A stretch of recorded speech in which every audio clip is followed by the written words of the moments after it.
Hello, everyone. Just before starting off, I'd just like to say two quick things. First of all, our thoughts obviously are with Gord Wilson. I was told that he was around the rink today, and that's probably the best news of the day. Second, I'd like to thank Dylan DeMello, Jean-Gabriel Pajot, Vladimir Nemestikov, and Tyler Ennis, and their families for their contributions on and off the ice, for the players and for their families off the ice. Floor is open to questions. Pierre, it's Bruce Garriock, Post Media. When did you make the decision that JG wasn't going to get done with JG, and what was kind of the process leading to making that deal? Well, the process. I'll answer the second part of the question. The process was obviously we were in contract negotiations for the last little while. We felt that we made good progress on a contract, and at a certain point in time we saw that the contract couldn't be done, and from then on we started looking at options of possibly moving him.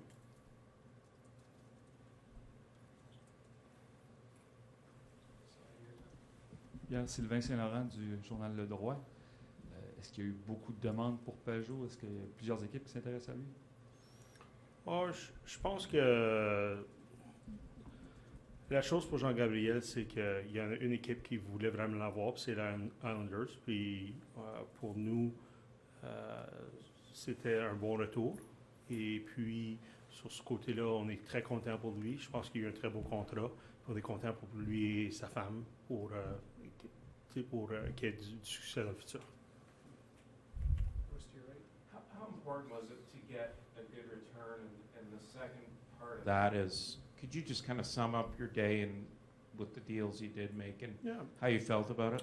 Obviously, today was a good day in advancing the plan that we have for the rebuild. I think if you sum up the day, you look at the sum of the draft picks that we got. I think it was important for us to do that. We did one deal where we just added someone we feel is an NHL depth player to help us get through, and we want the players in Belleville, especially the young group and some of the key veterans, to keep on winning there for our playoff run there. So if you sum up the day, you look at all the assets that we were able to acquire, all the picks that we were able to acquire, especially for this year's draft. I think it says a lot. It's one of the deepest drafts that I can remember, according to our scouts, and that I've seen personally in the last 20 years. And it's a deep draft in the first round, and our scouts and myself feel that it's a deep draft in the first 3 rounds.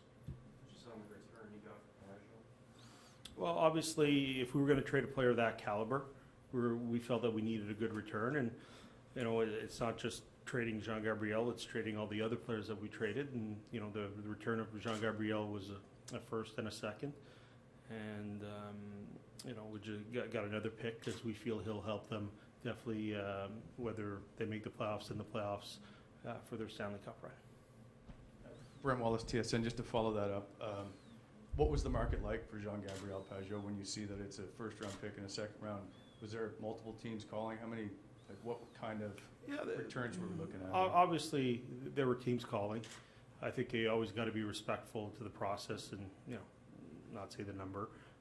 But I think I give a lot of credit to Lou Lamoriello when he put the first rounder on the table, and then we're talking multiple pieces. He put the other pieces on. We knew that we could get a deal done. I think there were other teams that were disappointed they couldn't get him, because at the same time, I think you always have to do what's best for the organization, what's best for the plan moving forward. And if you knew you can't sign the player, that at the same time you make sure that you can get a very good return, and we felt that was the case with this particular deal. You have a few other UFAs left over, and I don't know how much you can talk about it, but Craig Anderson or someone like Mark Borowiecki, were you looking to be moved? On Craig, I think when we're going to have this type of team, it's not a bad thing to have a veteran goalie. Craig never expressed interest to us to move him, and we were always going to respect that. I told Mark Borowiecki at sometime in December that he was not going to be traded. I think there's got to be a human side to how we do our business here, and we both know, everyone knows here that Mark and his wife were expecting their first child, and to get the return that probably would have got to Mark wasn't worth it. And then we wanted Mark to be here till the end of the year, possibly talk contract negotiations moving forward, because we really like what he brings to our team, how he shows our younger kids how to play, how he practices hard every day, and I think those are key elements for us in the rebuild. Lisa Wallace with Canadian Press. Since this rebuild process started, you've often talked about the need for veteran players to surround and support this young group, but we're seeing a number of these veteran players move out the door, so is it being harder than you expected to keep some of them, or should we expect you to try and sign some in the off-season? Well, I think right now, we all feel that, we have some here right now, and there are some that we will try to sign. At the same time, I can tell you that today was probably the toughest call I've ever made as a general manager. It was very difficult to tell Jean Gabriel that he was traded. I remember watching him in Gatineau in the playoffs against Jonathan Huberdeau and how he played well, and we were fortunate enough to take him, if I'm not mistaken, in the 4th round that year, and how good he played. And I can tell you, I don't get very emotional a lot with players, but today was a very difficult call to make with him. I don't know if you can answer this, but at the end of the day, was it a dollars or term that maybe was the stumbling block to get a deal done? No, I think it was just part of the plan. Just for us, the return that we could get to make us a better team, the assets that we have, the 13 picks that we now have going into a strong draft. That was what we talked about. And at the same time, you have to look at, we're in first place in Belleville. You look at, or the team is driven by Drake Batherson, who's a young winger, but you look at Logan Brown. Josh Norris was fourth in scoring before we called him up for his first game the other night. JC Bourdin's played some solid hockey up and down. We got Philip Chaplik. We have a lot of depth at center. So sometimes you got to weigh the pros and the cons about everything that you're trying to do in a rebuild. And this was part of the plan, is that if we couldn't get him signed, we needed a fair return, but we know we have the depth to to move on from a Jean-Gabriel Pageau, as painful it might be, and it's painful for everyone today, but at the same time, we know we're going to be in a good place moving forward. Pierre, tu viens de dire en anglais que tu as beaucoup de profondeur au centre, tu as beaucoup de jeunes joueurs.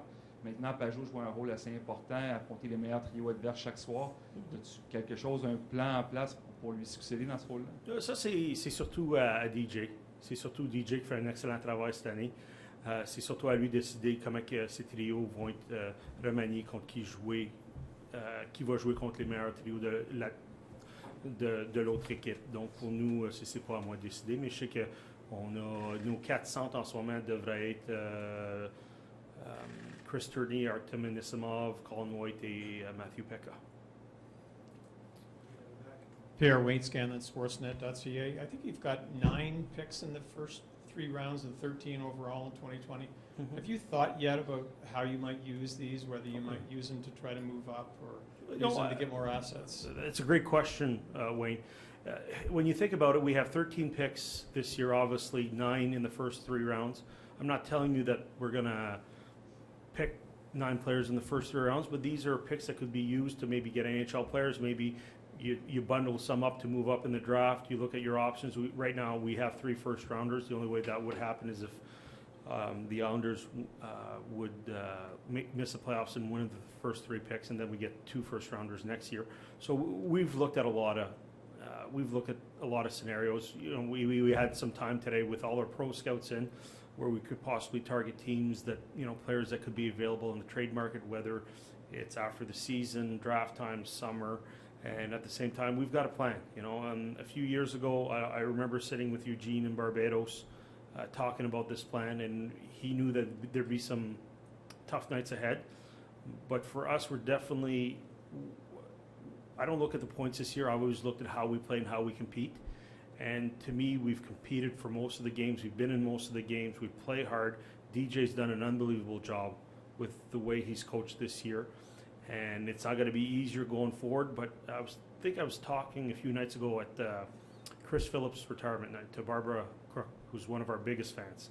And she said people are missing out this year on how hard we play and how fun we are to watch.